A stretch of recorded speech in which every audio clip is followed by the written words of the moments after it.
Alright guys, welcome back to what we should just call the Big Daddy Apoc show. Because Apocalypse is just going to carry us through some awesome fights. There were actually two fights that happened after basically the war was over. We had basically already lost, unfortunately. And we need to get two more fights down. And I forgot to record them because it was already late and I had already pretty much set up this whole video, so I didn't add in the other two, but I'll tell you about them. So, Path 1 with Apocalypse, Sinister instead of Cable, just for the synergy purposes, and Magneto. I did speed up these fights because we're going to go through like 13 fights in 12 minutes. We're going to go like a minute a fight, and we're just going to try and run through these ones. So Path 1, reinvigorated, unblockable maybe, so I don't want to give him too many regens, but it's okay. We go Apocalypse with the power start boost and the power back boost. We get the 4 debuffs on Goodbye Sasquatch. Next up is an Overseer on Masochism. So Apocalypse, always amazing for Masochism. No issues here. The only thing is it's Overseer. You got to remember after he throws his specials that he is going to be able to auto block you.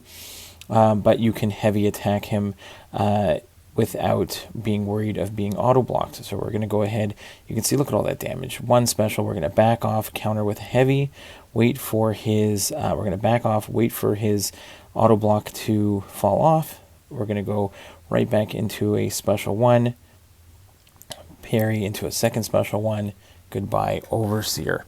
Next up, Path 3, we got Claire, Wiccan, and Hulkling.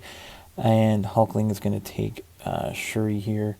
No problem. Again, Hulkling counters these ones. He's going to be, he might get special locked at one point if she gets an armor up, but he's not going to get power locked.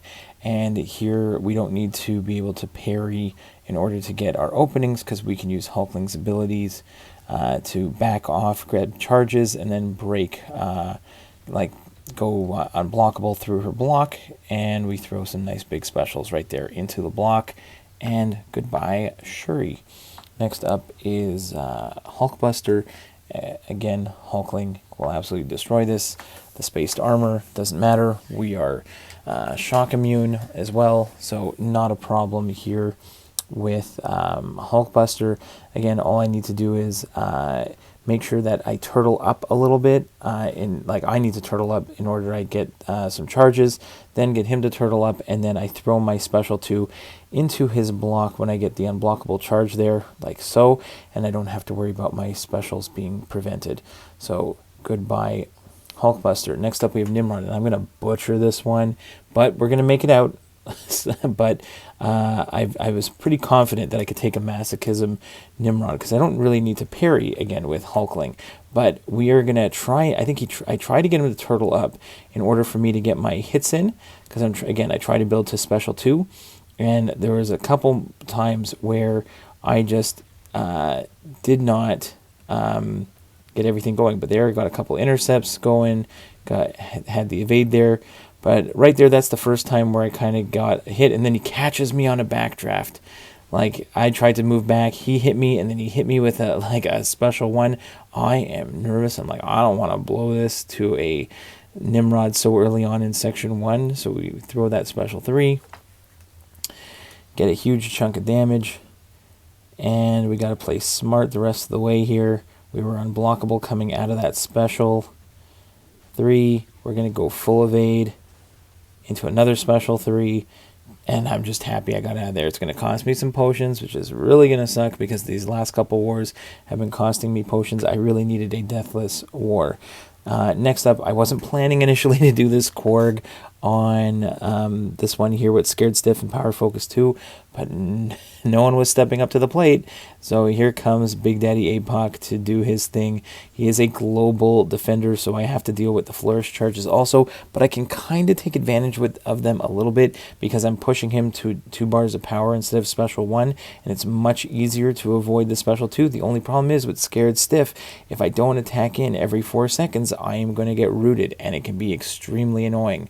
But I can parry freely against this Korg with Apocalypse. So like right here, I can still get my parry and heavy in, which is great, gives me enough time for the root to end.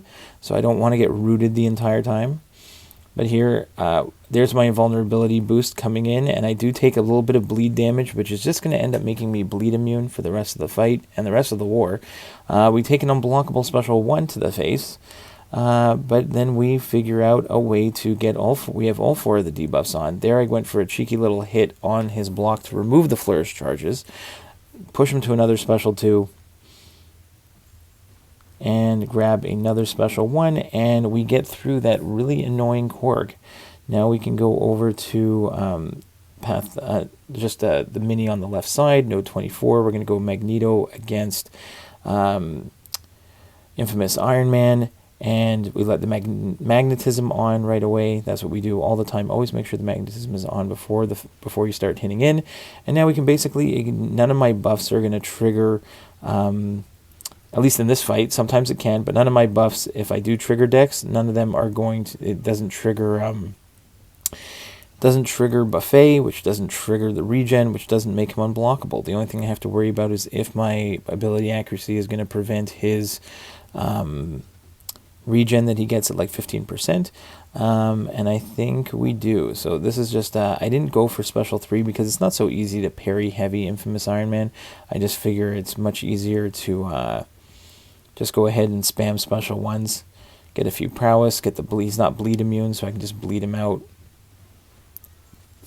I just have to be careful that when he throws a special 1 that there's a chance for his aura not to proc. If his aura does proc, like the aura of iron there, then I don't want to throw a special into him while he has the aura up. So I'm just going to wait for that aura to go down, and then I can go back and throw another special.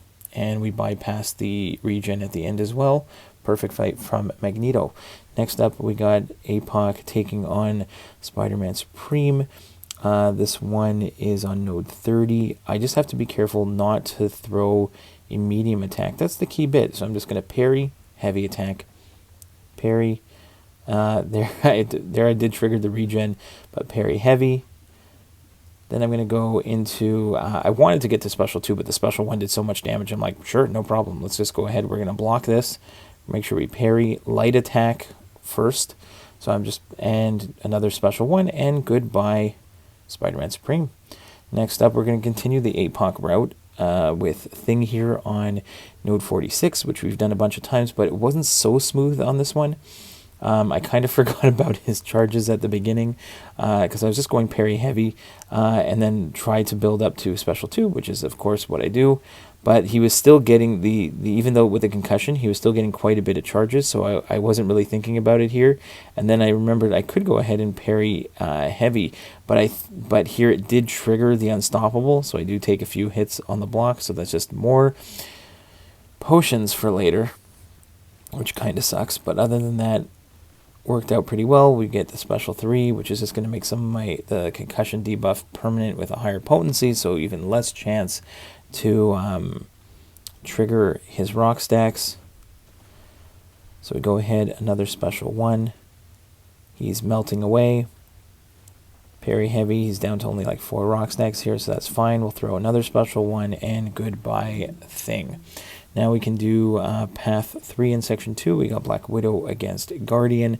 Here we're just going to stay in our bleed phase, which is how I use Black Widow here. We do nullify his armor, and he's not like Sam Wilson where he keeps the armor anyway. The armor is gone and then just keeps respawning. So as long as I keep up the special 2s at it, once I get the first special 2 on, he has the buff immunity, then in theory I could have gone to either the poison phase or the incinerate phase and done some bigger burst damage, but I don't want to risk it because you see he still is going to get his armor up back, and I don't want to get any potential bleeds on me when I'm in the wrong stance, and I don't want to take too much damage, so that's fine.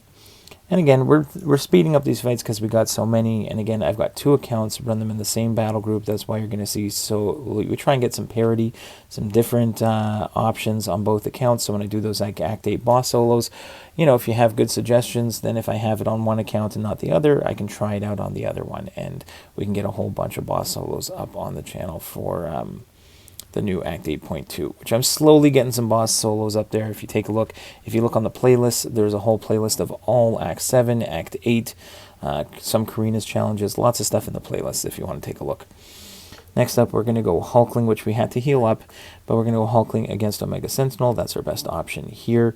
Again, with the sloped armor and the static defense. So, again, hitting into the block to do the to try and get the unblockable special 2 can work, but also because of the glancing because of the armor that we can't get rid of, there is a chance that when we hit in, we just none of our abilities work at all.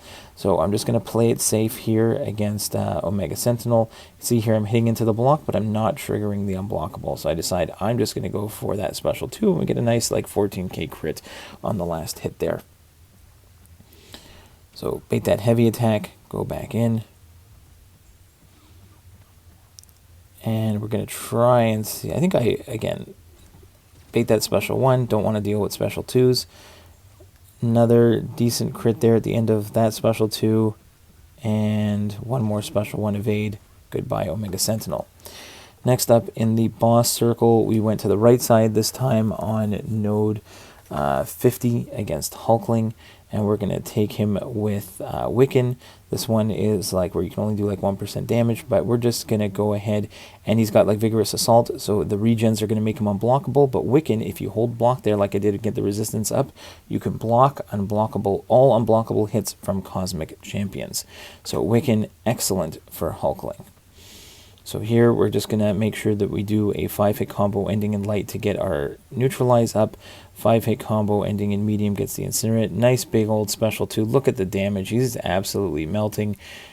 We get another spell in with the heavy.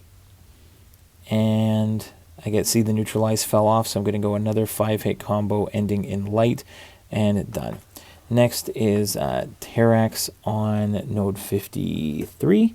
And very easy with Wiccan. We're just going to hold, even though it's stunning reflection, polka dot power, we're just going to hold onto our block, and we're going to trigger incinerates right away, which are going to take down his shield, which are going to let us parry, which are going to give us super easy openings. We're going to get we got the neutralize up, we got the incinerate up. He is just melting, and then if you throw a special 1, we can heal back all the damage that we took from his like passive damage there. Like Wiccan's special 1 heals a ton, and that is it for this war. I actually ended up doing Spot on node 55, dying to him once, and finishing the Nick Fury boss.